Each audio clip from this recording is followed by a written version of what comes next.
Okay, so we're going to be making a shader for the face of this robot. This robot was based off of the game Stray. If you're familiar with Stray, you'll know that the robots have screens as the faces with 2D animations for their expressions. So we're going to build this face using a shader. We're going to go into Shader Graph, URP, we're using URP, and we're going to do a lit shader graph. And we're going to call it robot screen face. All right, and we're just going to really quick click on this, click on our shader, and we're going to turn it into a material with screen face. And we're going to go ahead and apply that material to our face so that we're able to go back and check it as we work. So first we have to open up the shader. In the shader graph that we've just opened up, we are going to first navigate to, I've created a folder called sprites, and in here are the 3 textures that we're going to be using in this shader. So the first texture, we're just going to drop it in, is a roughness texture for the face.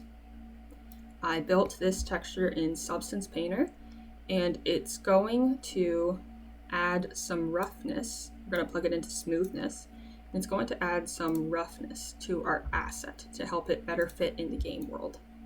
So if that loads up, yep, now we can see there is roughness information on the face, and that is just going to help this texture fit better onto the character. We don't want a flat, unlit texture or it's going to look out of place. All right, so now that we have our roughness plugged in, we're gonna start making our 2D animation for our expression.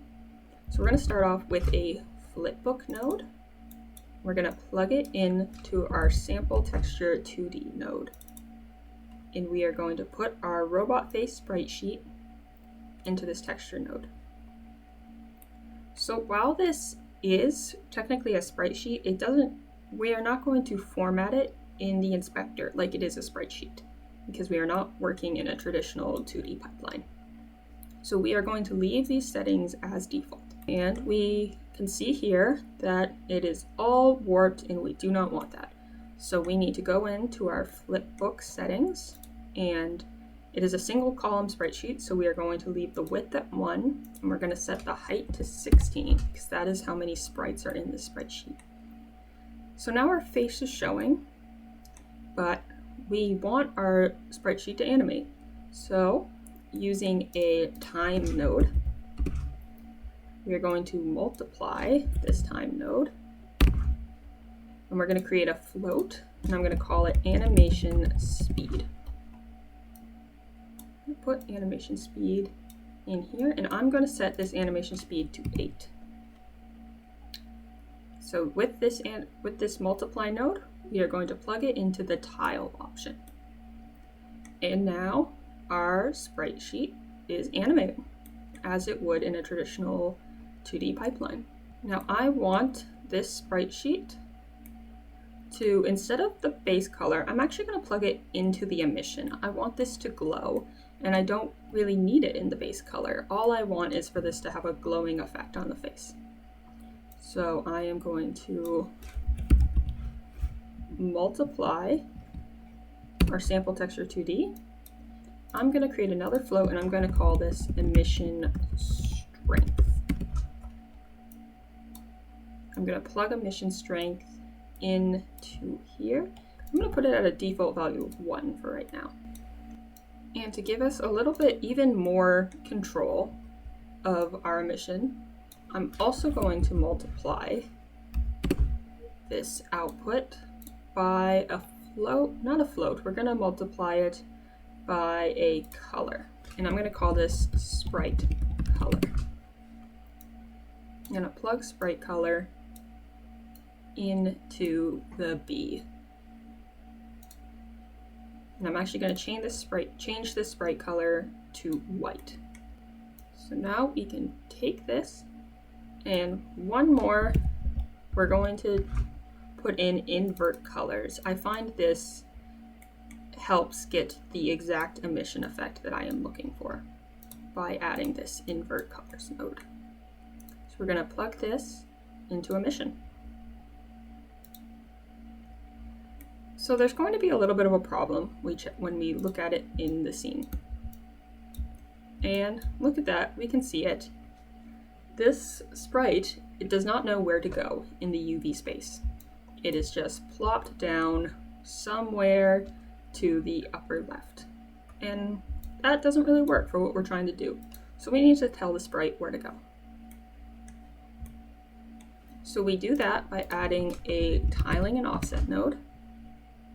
I'm going to create another float. I'm going to create not a float, a vector 2. I'm going to create another vector 2, and I'm going to call it offset sprite. I'm going to plug it into the offset section. And for now, I'm going to leave these values at 0, because these values are what I'm going to play with in the main scene. So we're also going to multiply this tiling and offset, and we're going to multiply it by a second vector 2. And we're going to call this sprite size. And we are going to plug it in to the B section of the node.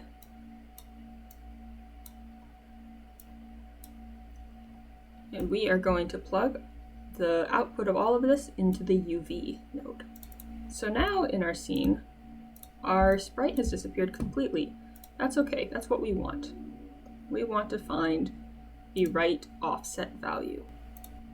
All right, so after tinkering with some of these values, I found that the optimal settings for this specific model is going to be 0.75 in the X value for offset and 17.5 in the Y value. And the sprite scale is -3 in the X value and 3 in the Y value.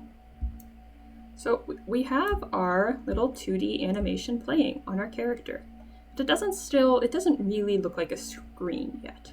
So now I would like to see a little bit more interesting color than just this basic gray value. So I'm going to create a sample texture 2D, and I'm going to plug in this texture that I created in AceSprite into the base color. I'm going to save that asset and see what it looks like. And I like that. Looks much better than that basic old gray. So it still doesn't really look like a screen though, so we are going to need to add some scan lines into this shader. Alright, so we're going to start with a UV node, and what we're doing is we are going to make these scan lines ourselves. We're not going to be using an outside texture. So we're going to split our UVs in the y-axis, which is the G in RGB. We're going to multiply our Y value from the split node, and we're going to create a float, and we're going to call that scan line strength.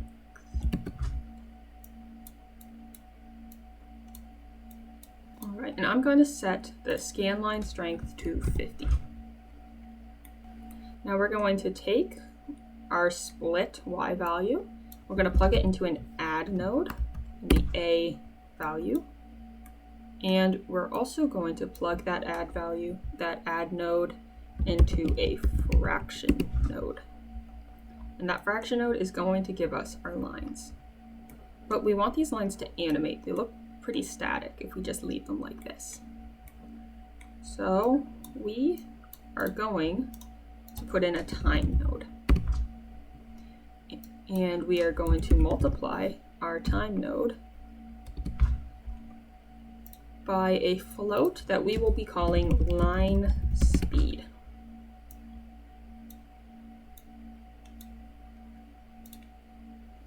And at default, I'm just going to set line speed to 0.2. I don't want this to be too fast. I prefer it to be a more subtle effect.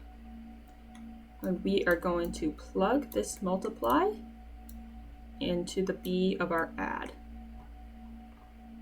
And now we can see our lines are animating.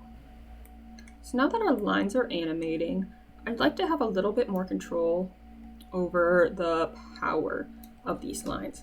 So I am going to, once again, use our multiply node, and I'm going to multiply it by a float that I will be calling scan power.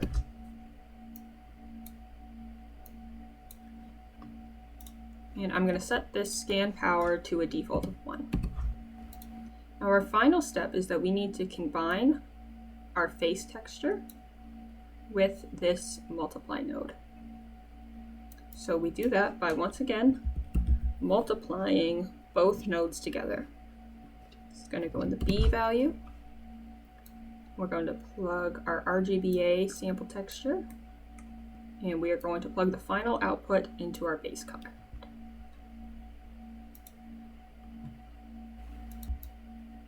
All right, now that we have added all these floats, we can really adjust these effects to however we'd like. So for example, I want to play with the emission strength. I am going to make this a little bit more emissive. I'd actually like this line speed to be a little bit faster, maybe by a 0.4. And for the power, I want to bring it down a little. I think that adds a better overall screen effect. All right, and there, that is the end of our tutorial. Let's see it all together in the final build. All right, and here is our shader in action in the scene. Gives our character much more life. We've got these nice roughness maps in there to really fit it into the world.